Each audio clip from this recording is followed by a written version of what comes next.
Con muchísima alegría les doy una cordial bienvenida a esta transmisión.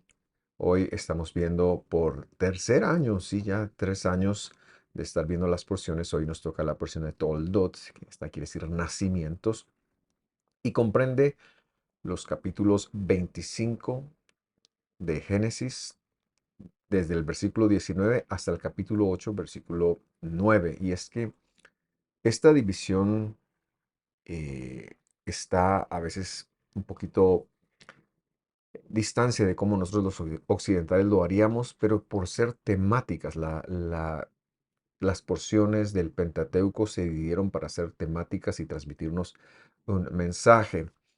Y es en esa, en ese ánimo que a mí me gustaría comentarle, y de vez en cuando hago este recordatorio. ¿Por qué nosotros estudiamos las porciones? ¿Por qué estamos tratando de volvernos al idioma original? Etcétera, etcétera. En primer lugar, pues es porque cuando el apóstol Jacob en el capítulo 15 de Hechos, él legisla que lo que está ocurriendo con la gran cantidad de no judíos, de gentiles que están entrando al movimiento, ellos dicen, esta es la profecía que se está cumpliendo, la restauración de la suca, de la choza, del tabernáculo de David.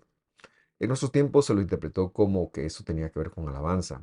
Sin embargo, Jacob hace una interpretación de que no tiene algo que ver con alabanza y todo tiene que ver con el reinado del Mesías y aquellas personas que él está llamando de todas las naciones. Y entonces les dice, miren, vamos a corroborar que ellos están dentro de la siguiente forma. En primer lugar, se tienen que apartar de los tres pecados principales que en esa época, y bueno, la escritura también lo avala, no podíamos decir que son Israel o creyentes si están estos tres pecados, que eran la idolatría, la inmoralidad sexual y por supuesto lo concerniente al asesinato. Esto lo resume magistralmente él allí y lo hemos explicado también en la primera porción del año 2022, el primer de todos estos videos que hemos grabado ya por 3 años. Y la segunda cosa dice es, cada Shabbat estos gentiles van a escuchar a Moisés y van a ir aprendiendo poco a poco qué es lo que hay que hacer. Y ese es el ímpetu que nos ha lanzado a nosotros a hacer esta serie de las porciones y también hacer la interpretación del Evangelio como la estamos haciendo para que regresemos a la fidelidad de Dios sobre su pueblo, para que regresemos a cómo el mensaje original fue dado y bueno, no todo lo que históricamente nos ocurrió después y que nos ha alejado de Israel, que nos ha alejado de los pactos, que nos ha alejado de la escritura, de cómo fue pensada, de cómo fue dicha, de cómo fue hablada en estos últimos 2000 años. Esa es entonces la dinámica bajo la cual nosotros estudiamos y enseñamos. Entendemos que el Evangelio de Mateo a Apocalipsis, aunque está revelado en griego, transmite o traduce el pensamiento de judío del primer siglo, de los escritores, empezando por los que escribieron los evangelios, a excepción de Lucas, todos eran judíos. Pero luego las cartas de Pablo y todo, estas están entregadas en un enclave que tiene que ver con la Biblia hasta conocida hasta ese entonces, es decir, que tiene que ver con el Antiguo Testamento, como le llaman ahora, Testamento de los Antiguos, prefiero yo decirle.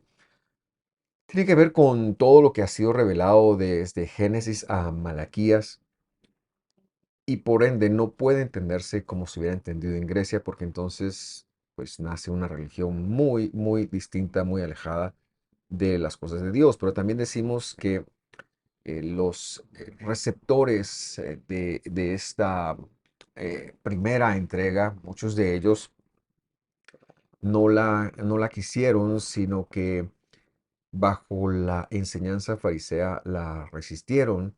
Y bueno, todo eso ha encadenado dos grandes religiones y nosotros decimos que estamos en una intención de ser 100% bíblicos y de transmitir la unidad de la escritura.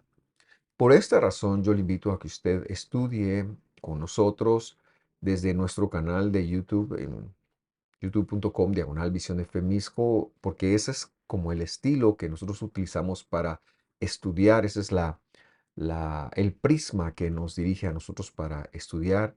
Y yo le invito a ver ahí en nuestros listados de reproducción que hay mucho material que puede servirle. De la misma manera, cordial invitación para que usted pueda seguirnos en nuestras redes sociales de X, Facebook e Instagram. Muy bien, hoy se me alargó un poquito más la introducción, pero como siempre hacemos, o el saludo realmente, pero porque ahora quiero hacer la introducción al tema de hoy. Hoy vamos a ver la confirmación del testamento y lo que hacemos es que recordamos el progreso que hemos llevado en esta sección, en esta porción del año pasado, con respecto al año pasado. Y es que el año pasado eh, vimos los nacimientos de los hijos de Isaac y Rebeca. Y veíamos que la escritura definía a Jacob en hebreo, como un hombre íntegro. Ese es el adjetivo que la escritura le da. Vimos cómo también Esaú menosprecia la primogenitura, que era el derecho de llevar el sacerdocio y salvación a la familia y mantener precisamente lo que hoy recibe Isaac, que es como esa confirmación del pacto, perdón.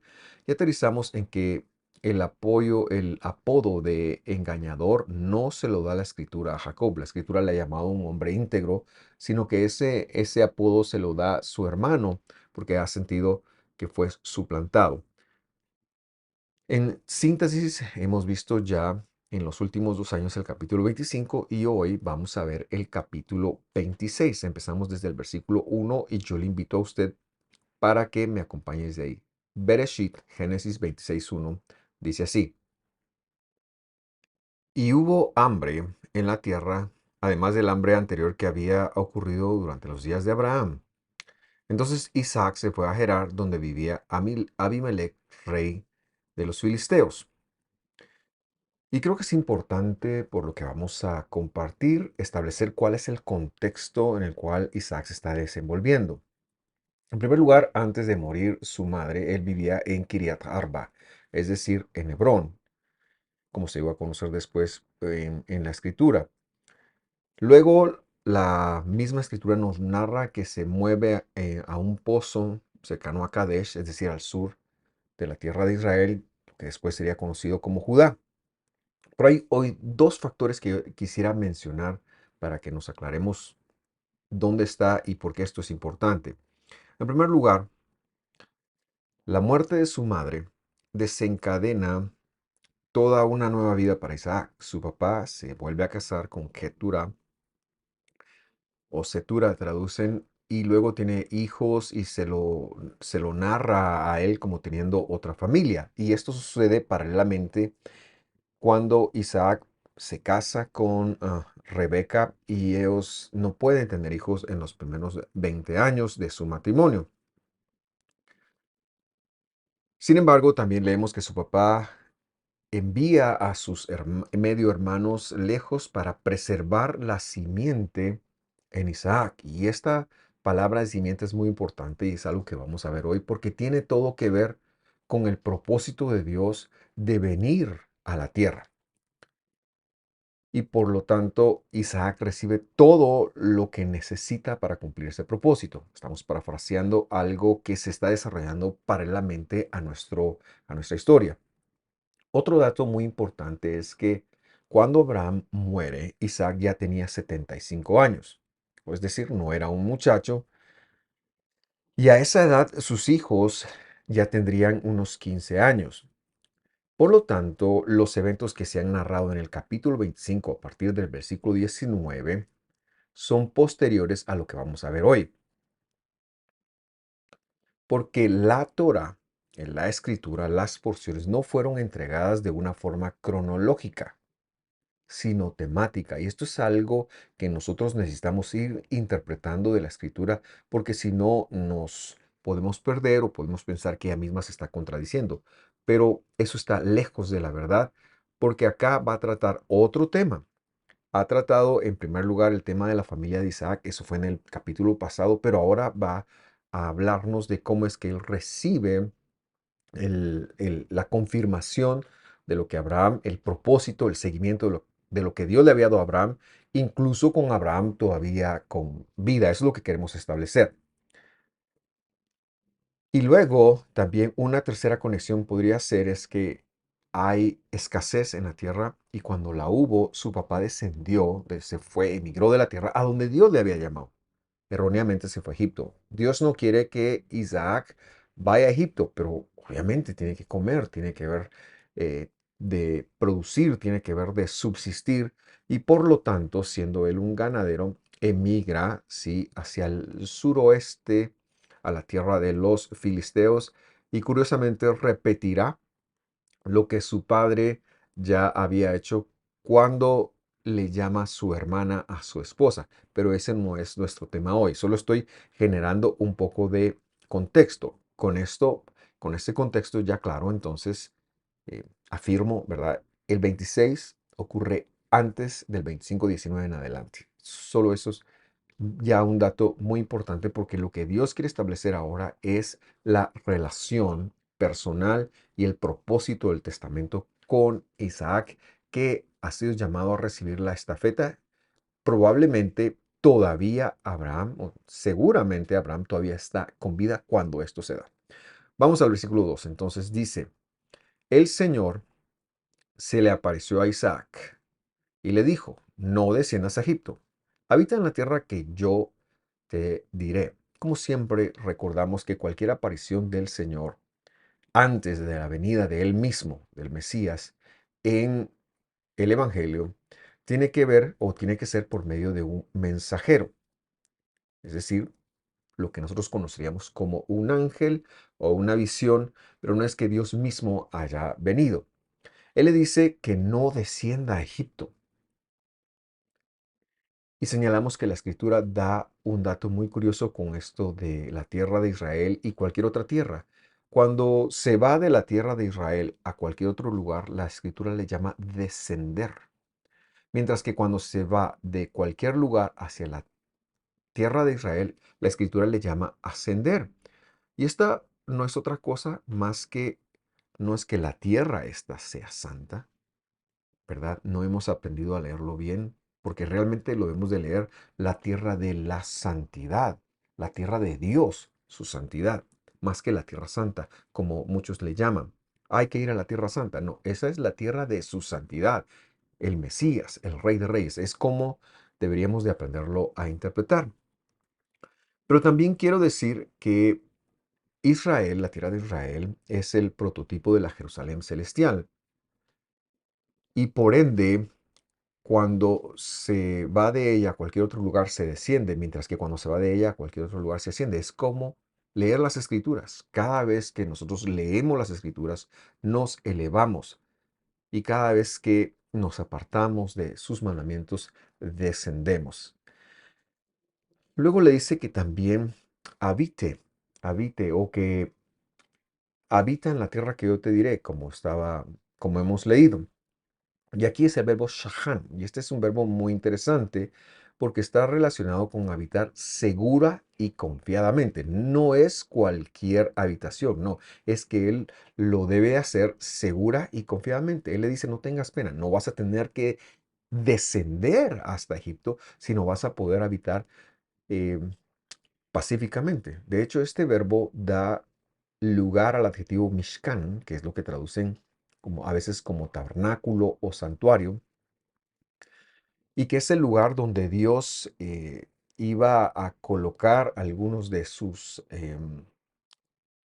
espacios visibles, representaciones visibles de Dios, lo que se conoce como los rostros de, de Dios. Por lo tanto, decimos que Él está teniendo un cuidado especial de Isaac. Isaac está entendiendo que todo va a estar bien en la tierra de los filisteos, pero que no descienda a Egipto porque Dios va a cuidar, ya que toda la tierra, perdón, toda la historia de Israel, ya que Jacob, los 12 hijos de Jacob, la migración a Egipto, el retorno, los jueces, los libros de Josué, Samuel, Reyes, Crónicas, los profetas, todo tiene que ocurrir porque todo sirve a un propósito más grande. El versículo 3 enseña, forastea, habita como forastero, dice, pero el verbo es literal, es forastea, pero no existe en castellano, en esta tierra. Y yo estaré contigo y te bendeciré, porque a ti y a tu simiente daré todas estas tierras y confirmaré contigo el juramento que hice a Abraham, que juré a tu padre Abraham, perdón. Antes de comentar este versículo, me gustaría recordar lo que está escrito en el Evangelio, que nos gusta leerlo paralelo, porque como hemos dicho hoy y en muchos otros videos, la Biblia es una unidad. Hebreos 11:9 dice, por la fidelidad, o sea, es decir, por Dios, habitó como, y esta es nuestra palabra seguramente, como extranjero en la tierra de la promesa, es decir, la tierra que le estaban prometiendo, pero él fue extranjero, como en tierra extraña, viviendo en tiendas, al igual que Isaac y Abraham, está hablando, al igual, perdón, que Isaac y Jacob, está hablando de Abraham. Y luego dice, coherederos de la misma promesa. Y es que por eso es que le pide que habite como forastero, porque Isaac no tendría por qué hacerse en primer lugar a las costumbres de los pueblos de la tierra. Esto es algo que no logró trasladar a Esaú su hijo, pero que Jacob lo mantuvo presente.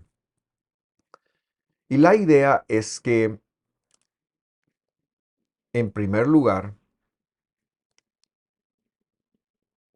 debe de crearse todas las condiciones para que el Mesías venga a la tierra.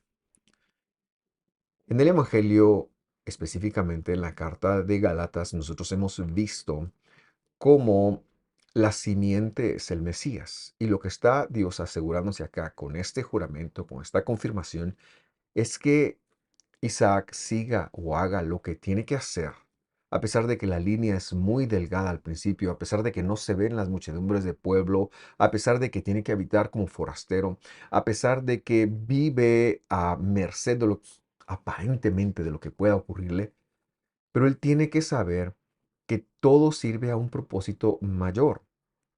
Y el propósito mayor es la glorificación, es la manifestación del Mesías. Y yo repito que sigue siendo ese el propósito mayor, que de alguna forma nuestras vidas den a conocer al Mesías. Y dice que por esta situación, a su simiente, mucha de ella gente de propósito, no toda, y hacemos que em- podríamos pensar que ya en primer lugar él tiene dos hijos, pero solo uno de ellos se convierte en simiente. Ya ahí ya va un 50% de disminución y sirve a confirmar lo que la Escritura enseña una y otra vez. Dios elige, Dios elige. Y esa elección incluso está sobre la genética. Pero a su simiente Él va a dar esas tierras para que se mantengan estas líneas vivas. Y quiero también comentar que cuando le dice te bendeciré, le está hablando de te adoptaré y serás parte del juramento que hice a tu padre. A veces tendemos a ver, bueno, pero si él era salvo o no era salvo. Aquí Dios está confirmando que sí lo era. Te estoy haciendo esto. Dios habla en futuro, porque cuando le dice te bendeciré, que como hemos enseñado en muchos otros espacios, tiene que ver con adopción, le está diciendo que en el mundo venidero, cuando el Señor regrese, Él será uno de los injertados en ese reino. Y luego ya hace una conexión. Lo mismo que a tu padre. Lo mismo que a tu padre. Y aquí es donde nuestro tema cobra más sentido. Y es que cuando Dios llama a Abraham y le da la promesa, esta promesa debe de heredarse. En primer lugar, Abraham pensó que Eliezer iba a ser su heredero. Esto está narrado en Bereshit, Génesis 15. Luego, Abraham le quiere una ayudadita a Dios y tiene a Ismael. Pero Ismael no hereda esta promesa. Isaac y luego los otros hijos de la otra esposa. Pero Dios escoge a Isaac. Dios escoge a Isaac. Y entonces él está haciendo esta elección, pero lo importante y es el sentido de esta enseñanza es que Isaac lo tiene que conectar, que él es. Nosotros debemos de orar para que Dios se revele a nuestros hijos. Debemos de crear todas las condiciones para que lo haga, por supuesto. Debemos de educarlos en las promesas de Dios.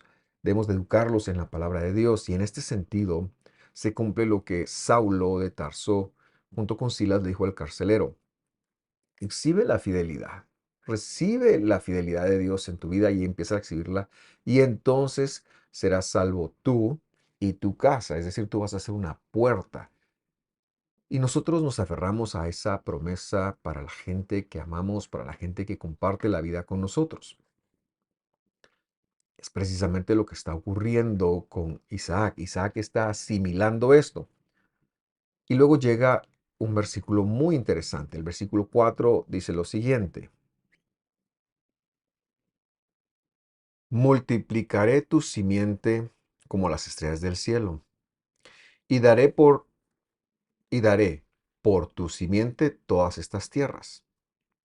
En tu simiente serán benditas o injertadas cualquiera de las naciones de la tierra. Este versículo necesita interpretarse. En primer lugar, decimos que es la mismísima promesa que ha recibido su padre y tiene que ver con dos cosas. Su simiente, que ha dado, que será como las estrellas del cielo, se refiere a todos los que, de acuerdo al modelo de Abraham, serán injertados. Por supuesto, los descendientes físicos de los patriarcas, pero también se refiere a todos los que desde hace 2000 años, con la venida del Mesías, seríamos injertados al pueblo de Dios. Por lo tanto, no se podrían contar, porque estarían regados o estaríamos regados en toda la tierra. Y esto es congruente con todo el mensaje de la Biblia, lo hemos visto en Efesios, de dos pueblos hizo uno. Y es hora de que conectemos que más que estar divididos por religiones, lo que nos hace Israel, lo que nos hace herederos de Dios, es el llamado por medio de Jesús. Así que esta primer simiente se refiere a su tierra. Luego dice, por tu simiente, y lo he traducido así, y daré por tu simiente todas estas tierras. Quiere decir que la herencia que mantendrían como nación ellos sería por causa de la simiente. O sea, la tierra de Israel tenía que ser de Israel, tenía que pertenecerle a los herederos de Isaac por tu simiente, es decir, por el Mesías, como lo ha enseñado a Gálatas. La razón que toda la Biblia hace ese desarrollo desde la salida de Egipto a la conquista y todo el tiempo, incluso durante los exilios y el retorno de los exilios, la razón de que esa tierra fuera parte de los descendientes y de los creyentes en este modelo de Isaac era porque la simiente iba a venir a ese lugar. Y es que Dios, cuando le da la promesa a Abraham en primer lugar y lo establece, Dios no iba a venir a nacer a América, Dios no iba a ser, tengo que decirlo, en el cielo no se habla español, como lo hemos dicho muchas veces bromeando con la belleza de nuestro idioma. No, todo era por causa de que el Mesías iba a nacer y tenía que nacer de acuerdo a la revelación. Tenía que ser tenía que casar con la revelación desde Adán y Eva y hasta nuestros días. Todo es una historia, todo es una línea. Así que por causa de la simiente, que es el Mesías, Dios iba a dar esa tierra para que ellos, al trabajarla, al vivir en ella, preservaran la oportunidad de que el Mesías viniera. Y por eso es que el Mesías viene cuando hay un templo todavía. Y bueno, todo esto está revelado en Hebreos también maravillosamente. Ahora, en tercer lugar, hemos leído que decía, en tu simiente serán bendecidas, o sea, injertadas todas las familias de la tierra. Y es lo mismo que le ha dicho Abraham. Le está diciendo, mira, porque tú vas a ser originador, voy a llamarle, de que Dios venga a la tierra. Allí serán injertadas. Cualquiera es la mejor forma de leerlo. Cualquiera de las familias de la tierra, que es como lo hemos traducido. Porque si leemos todas las familias de la tierra, entonces las personas se pierden y dicen la salvación es universal. Pero la salvación no es universal.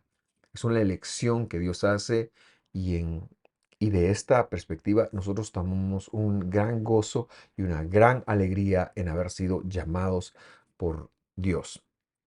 Así que todo tiene que ver con el Mesías, todo está anunciando al Mesías y por eso es que cuando Él estuvo en la tierra, Él le decía a los estudiosos de su tiempo, busquen en las Escrituras, ellas dan testimonio de mí. Y bendito sea el Señor por el ministerio paulino que fue quien a nosotros nos abre los ojos con respecto de esto. Quiero leer un último versículo para terminar esta enseñanza de la confirmación del pacto o la confirmación del testamento, es como le hemos llamado correctamente. Y este es el versículo 5. Y voy a leer la traducción de la Nueva Versión Internacional y dice así, Génesis 26:5, porque Abraham me obedeció y cumplió mis órdenes y mis mandamientos, mis estatutos y mis leyes. Esta traducción y cualquier otra traducción de las que consulté sugiere que debido a la obediencia, a la genialidad, a la gran inteligencia de Abraham, que obedeció, que fue muy perspicaz, cumplió y todo lo demás, él heredó. eh, y esto bendice a su hijo. Eso no es lo que dice la Biblia, aunque por supuesto que nosotros seamos bíblicos y obedezcamos la escritura, abre un camino y origina una bendición, una mejor vida para nuestros hijos. Por supuesto que es así. Pero lo que la Biblia literalmente dice es lo siguiente, y lo vamos a traducir.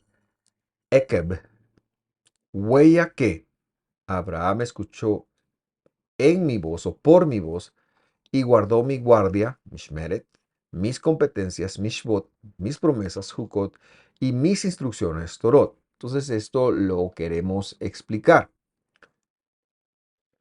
La palabra Ekev, que por cierto da nombre a una de las porciones de Deuteronomio, no refleja una consecuencia de lo que Abraham hizo. De hecho, el verso no dice esto, sino su significado es que la huella de que Dios eh, hizo que Abraham escuchara su voz, es decir, debido a que Abraham escuchó mi voz, y yo quiero que usted vea la diferencia, por mi voz que Abraham escuchó. O sea, Dios se reveló, Dios hizo que Abraham escuchara su voz. Y el resultado de eso, porque decimos lo que está escrito en Salmos y también lo habíamos leído en Hebreos en alguno de los estudios, o Romanos, perdón, no hay nadie que busque a Dios, Dios nos seduce. Entonces, aquí no está hablando de una consecuencia, aquí lo está diciendo, es que la evidencia de que Abraham escuchó mi voz, luego es de que guardó mis mandamientos. O sea, Dios lo condujo. Es lo que está enseñando y es, perdón, como nosotros los creyentes del siglo XXI lo debemos de enfocar y lo debemos de agradecer. No tiene algo que ver con nuestra genialidad, no tiene que ver con nuestros méritos. El Evangelio no es meritorio, es una gracia de Dios que nos encuentra y cual imán al metal endurecido de nuestro corazón nos atrae a Él y nos enseña y nos conduce. Y luego menciona unos términos que, por supuesto, vamos a aclarar con usted. En primer lugar, mishmeret, que quiere decir guardia. Traducen órdenes u ordenanza. Pero esta palabra quiere decir guardia. Lo que Abraham, lo que quiere decir es que cuando Dios seduce a Abraham, él lo lleva a que Dios se convierte en la prioridad y empieza a cuidar lo que Dios le dijo que cuidara. El hecho de que la escritura narra que Abraham cuidó del testamento, a eso se refiere. Guardó en su corazón lo que él tenía que hacer. Y esto Este concepto del Mishmeret es muy visible en Levítico, es muy visible en Números cuando Dios le entrega a Moisés el Mishmeret del santuario, es decir, el cuidado, son guardias de seguridad. Lo que Abraham hizo fue que guardó su corazón. Dios lo condujo a guardar su corazón del mundo, de lo que veía, porque él nunca heredó en vida las promesas. Hebreos dice que murió incluso sin haberlas visto. Sin embargo, se comportó guardando la palabra de Dios y Dios impidió que él se fuera tras otras maldades. En segundo lugar, dice que Abraham eh, siguió las competencias, como hemos traducido. La palabra competencia, mitzvot, se refiere a los rasgos del carácter de Dios. Abraham fue revestido del poder de Dios para empezar a caminar como Dios. Y por eso, cuando usted ve, por ejemplo, que los ángeles le visitan y le dicen, vas a concebir en una cita, en una temporada, le dice, en el tiempo traducen, pero literalmente le está enseñando ahí, vas a concebir en Pesaj, cuando hayan panes sin levaduras. Esto es impresionante y solo se ve cuando estudiamos la escritura en hebreo, pero no es nuestro tema hoy, seguramente algún día lo desarrollemos. Luego habla de promesas o jukot. Y aquí ubicamos que Abraham se recibió estas leyes que no cambian, por lo tanto son promesas, este empeñar de Dios de su palabra con Abraham y le condujo a caminar sin salirse de ellas. Hubo un momento donde Abraham lo conecta y dice, yo voy a ser padre de multitudes, pero no las voy a ver, sin embargo, lo voy a hacer. En mi simiente, en mi simiente va a haber una injerción. ¿Y cuándo iba a ocurrir esto?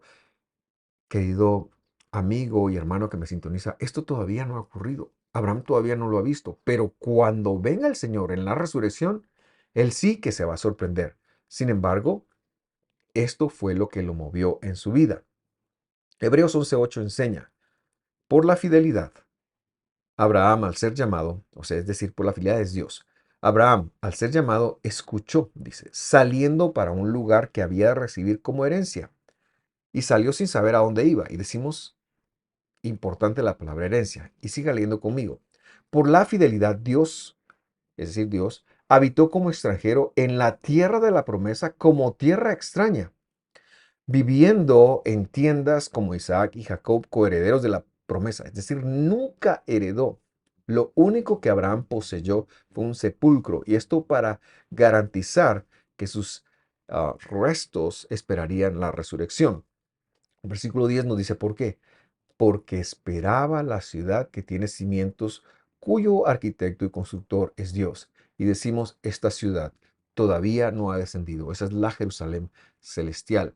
Y por eso decimos que el Evangelio coloca una, un complemento tan importante a lo que la Torá del Señor, el Pentateuco, nos enseña.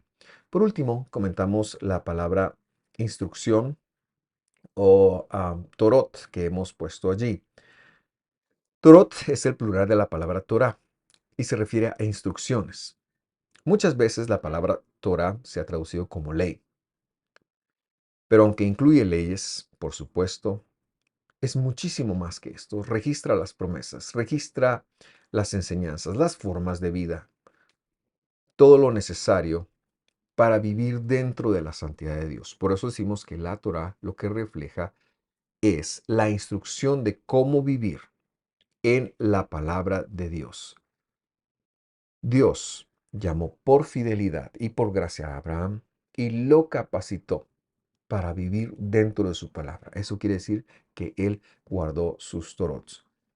Hemos llamado a este tema la confirmación del testamento, porque ahora que Abraham ya no figura, quizás no por no estar vivo, no está muerto quizás todavía, pero era importante que Isaac pudiera enfocarse en el propósito que su vida representaba, en el propósito que su llamado consistía y en demostrar la fidelidad que Dios estaba imputando sobre él con su llamado. Este rasgo es uno que Dios deposita en cada uno de aquellos que han creído en Él. Si usted es creyente en Jesús, usted no vive para hacer solamente sus planes, sus metas. No, usted tiene un propósito en Dios. Usted es un demostrante de la fidelidad de Dios. Usted tiene que convertirse en un exhibidor de la fidelidad de Dios. Es decir, usted tiene que evidenciar que hay en usted el llamado a la vida eterna, en cómo vive y en cómo se mueve y en cómo usted comparte con los demás. Yo le agradezco por sintonizarnos en esta oportunidad. Cualquier duda, estamos a la orden. Le envío un fuerte abrazo, que Dios lo bendiga y lo espero la próxima semana. Nos vemos.